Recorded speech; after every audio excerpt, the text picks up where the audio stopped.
브리핑이 있는 저녁 시간입니다. 중요한 사건 사고 소식을 이현아 기자와 함께 알아보겠습니다. 어서 오십시오. 안녕하십니까. 자, 오늘 첫 소식은 뭡니까? 네, 거제에서 발생한 사건입니다. 일단 이 사건 시간 순으로 설명드리도록 하겠습니다. 어제 오후 2시 17분 거제시 옥포동의 한 주상복합 아파트에서 발생했습니다. 피의자는 45살 박모 씨입니다. 전 부인이 근무하던 건설회사 사장 57살 A씨를 흉기로 찔렀습니다. 먼저. 이후에 같은 건물 20층 옥상으로 도주를 했습니다. 회사 직원 신고로 출동한 경찰이었는데 인근을 수색하다가 이 박 씨의 위치를 확인했습니다. 이게 오후 3시 20분입니다. 범행 거의 1시간 만인데요. 그리고 이제 이후 현장에는 위기협상 요원, 그리고 범죄 프로파일러, 그리고 경찰 특공대가 투입이 됐습니다. 무려 14시간 40분 정도의 대치와 설득 과정이 있었는데 결국 오늘 오전 6시 안타깝게도 극단적인 선택으로 숨졌습니다. 그런데 이제 박 씨가 극단적인 선택을 하기 전까지는 좀 설득 시간이라고 해야 될까요? 이제 시간이 뭐 14시간 40분 이제 상당했는데 주로 어떤 이야기가 오갔던 건가요? 일단 그 현장에는요, 일단 설득을 하기 위해서 이제 전문 요원들이 배치가 됐는데 여기 이제 위기협상 요원 6명, 그리고 프로파일러 1명, 그리고 경찰 특공대 11명이 투입이 됐습니다. 주로 이제 피의자 설득과 자수를 유도하는 작업이었는데요. 어떤 얘기가 오갔나 보니까 이제 개인 신상 관련된 좀 뭐 하소연이랄까요? 그 부분이 있었고 또 자신이 처해 있는 상황에 대한 그 불안함, 그리고 그간 이제 살아왔던 인생 이야기를 굉장히 반복했다고 합니다. 하지만 이 경찰들이 범행 관련해서 혹은 또 설득을 하기 위해서 핵심적인 내용에 대해서 또 이야기를 꺼내려고 하면은 이야기를 이제 돌리거나 아예 말을 하지 않으려는 자세로 일관을 했다고 합니다. 일종의 좀 불안했던 심리라고 볼 수 있겠네요. 맞습니다. 사실 이제 극단적인 선택을 하기 전까지의 이 박 씨의 심리 상태를 프로파일러가 분석을 했는데요. 혼란스러움, 그리고 다시 약간의 안정감, 그리고 다시 혼란스러움이 반복이 됐다고 합니다. 관련해서 현장에 있었던 프로파일러 이야기 직접 들어보시죠. 시간을 달라는 이야기는 최초 우리가 협상을 진행했을 때 이후에 약 한 2시간 정도 후부터 계속 지속이 됐었고요.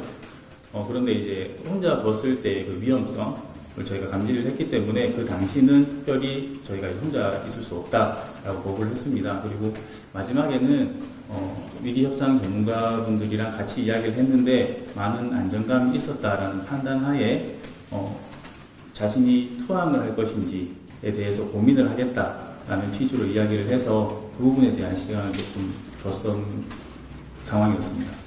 네, 그래서 이제 이 설명 이어서 말씀을 드리면은 밤샘 대치 끝에 날이 밝자 이제 박 씨가 다시 좀 안정감을 찾았다라고 판단을 한 것이죠.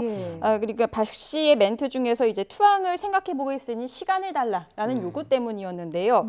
하지만 이제 결국 극단적인 선택을 하게 된 것이고 마지막에 남긴 말이 약속을 못 지켜서 죄송하다. 는 마지막 말을 남겼다고 합니다. 경찰을 향해서 한 말이에요. 그것도 역시 이제 좀 더 추정은 있는데 수사를 좀 더 해봐야 될 것 같습니다. 그러면 우선 좀 정리를 해봅시다. 박 씨가 있고, 박 씨의 전 부인이 있고, 그다음에 등장하는 건설회사 사장이 있고, 맞습니다. 이 세 사람 사이의 관계는 어떻게 되는 겁니까? 일단 지금까지 수사를 통해서 확실히 밝혀진 부분은요. 일단 박 씨는 이 전 부인과 작년 5월에 합의 이혼을 했습니다. 그리고 이 박 씨의 전 부인은 이미 숨진 이 사장 건설회사 사무실에 2014년부터 격리로 근무를 했었습니다. 그리고 이제 또 추가적으로 확인된 부분이 5월 이 두 사람이 합의 이혼 후에 올해 4월 박 씨가 전 부인과 재결합을 원해서 집에 한 차례 방문을 했었고요. 그리고 5월에도 일하고 있던 사무실에 찾아왔습니다. 그런데 이 전 부인이 그전에는 없던 이런 그 전 남편의 방문 그리고 또 재결합 요구에 불안감을 느껴서 경찰을 통해서 신변보호 요청을 했었고요. 실제로 이제 긴급 호출기, 스마트워치를 또 지급받기도 했었습니다.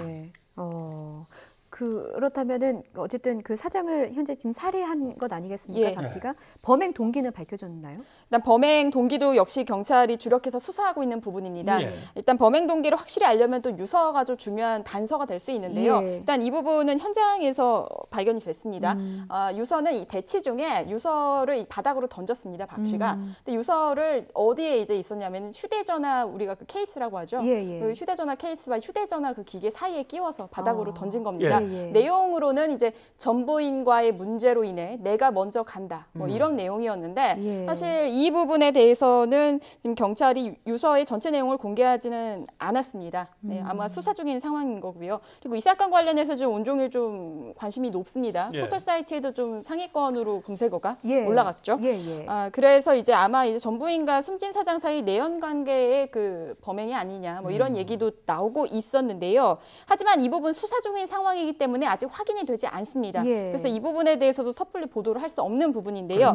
그렇기 때문에 이 사건 수사하고 있는 경찰의 이야기 먼저 직접 들어보시죠. 피의자는 구두진술상 전처가 다니는 회사 대표하고 전처와의 내연 관계를 의심을 했고 그래서 범행을 한 것으로 진술을 구두로 하였고 이에 대해서 전처는 그것이 피의자의 오해다라고 지금 진술하고 있습니다.